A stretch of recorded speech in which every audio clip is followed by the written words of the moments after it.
In this video, I will show you how to replace the interior fuse box in a 4th generation Kia Sportage. The interior or passenger compartment fuse box in this vehicle is located on the driver's side next to the steering column. It sits behind a small access panel that you can open by pulling on the handle. Once you remove the panel, you will see the fuse box mounted right there inside the dashboard area. Before you begin, disconnect the negative terminal of the battery. This is an important safety step because it cuts power to the vehicle's electrical system and prevents accidental short circuits or other electrical issues. To access the interior fuse box assembly, the first thing you need to do is remove the crash pad lower panel, the large trim piece located directly beneath the steering column. This panel is secured by 4 screws, 1 on the front bottom corner and 3 on the side behind this dashboard side panel. Look along the lower edge of the side cover and you will see a small rectangular notch. That's your entry point. Before removing this panel, first pull back the rubber weather strip along the door frame, just enough to expose the side of the panel. Now insert a plastic trim removal tool into the notch and gently pry the cover outward. It's held in place with clips only, so apply steady, even pressure until it pulls free. Once the side cover is removed, you will now have access to the 3 screws holding the door panel. Use a Phillips head screwdriver to remove all 4 screws. 3 on the side and 1 on the front. With all 4 screws removed, you can start pulling the crash pad lower panel outward.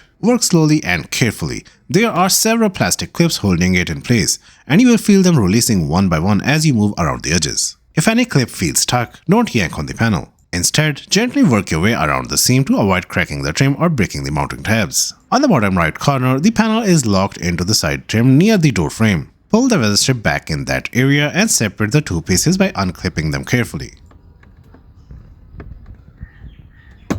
Once they are free, push the panel slightly upward to unhook it completely.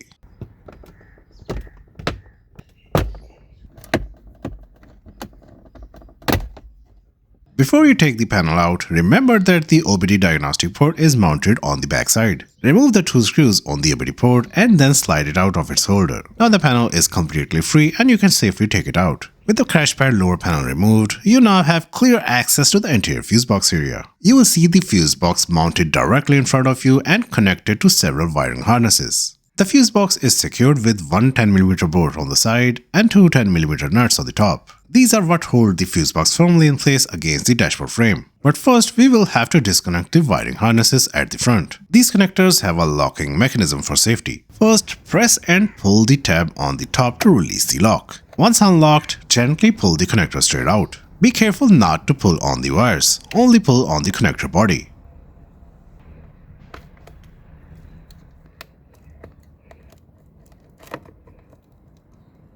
The connector at the bottom is simple. Just press the tab on top and pull it straight out.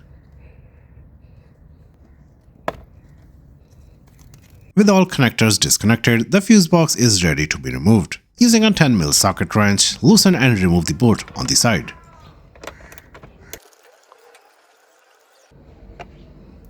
The top area is a bit tight, so using a small ratchet or an extension will make it easier to reach the nuts.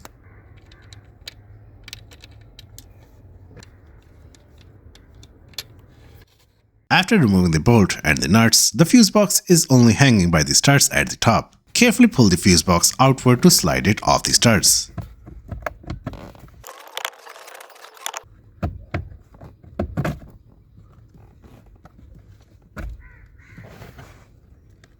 Once the fuse box is free from the studs, take a look at the back. You'll notice 2 more electrical connectors attached. Just like before, press the locking tabs on top and gently pull the connectors straight out.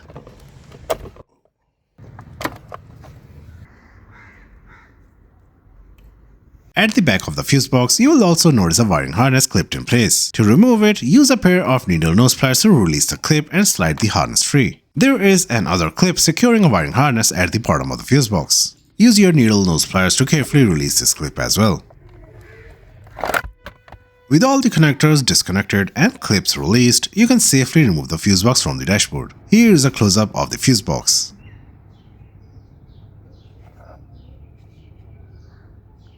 This is the part number. However, this may differ for your particular Sportage, so check the backside of your old fuse box for correct part number. Now take your replacement fuse box and reattach the wiring harness clip at the back that you removed earlier.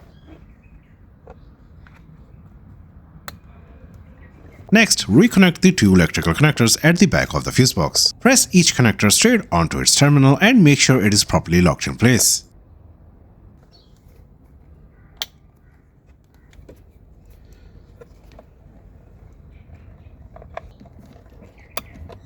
Once the rear connectors are in place, lift the fuse box and align the holes on top of the fuse box with the two studs on the dashboard. Carefully slide the fuse box onto the studs, making sure it sits straight and fully seated.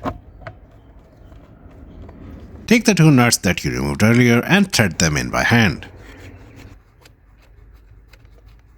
Also reinstall the bolt on the side of the fuse box.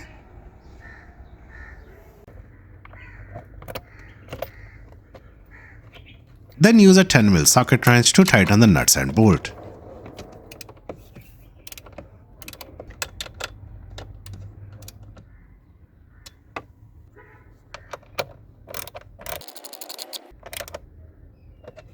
Once everything is tightened, give the fuse box a gentle push and pull to make sure it is secure and does not move. It should feel firmly mounted with no play at all. Next, reattach the wiring harness clip at the bottom front of the fuse box.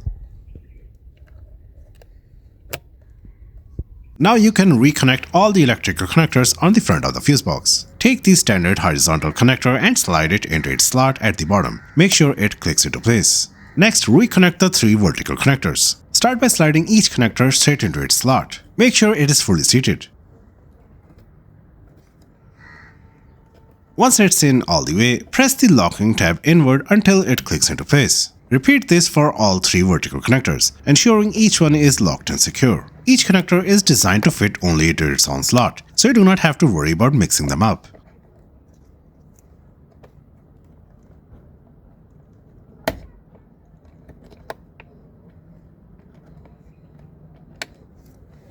Make sure each connector is fully seated and locked in place. A loose connector can cause electrical problems, so this final check is very important. Before you reassemble everything, reconnect the negative battery terminal.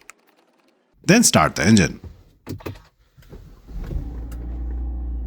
Make sure everything is working normally. Check the instrument cluster to confirm there are no warning lights and that all electrical functions are operating correctly. If everything looks good, you can shut the engine off and move on to reinstalling the panels. Take the crash pad lower panel and position it under the dashboard. Reinstall the OBD port to the backside of the panel. Line it up with its mounting position and secure it with the two screws you removed earlier. Now position the crash pad lower panel back under the steering column. Gently press the panel around the edges so all the clips engage, ensuring it sits flush with the dashboard. Make sure the panel is properly hooked into the side panel near the door frame. Press the side trim at this point to make sure it is properly clipped in.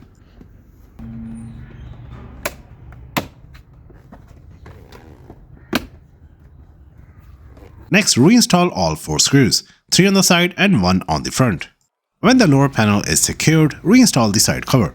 Align it with the dashboard edge and press it gently until all the clips snap into place.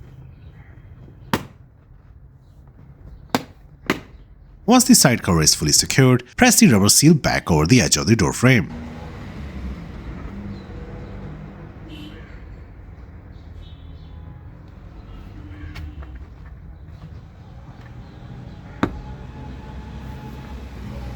And that's how you replace the passenger compartment fuse box in a 4th generation Kia Sportage. If you found this video helpful, give it a thumbs up and subscribe to eGen for more DIY car maintenance guides. Thanks for watching.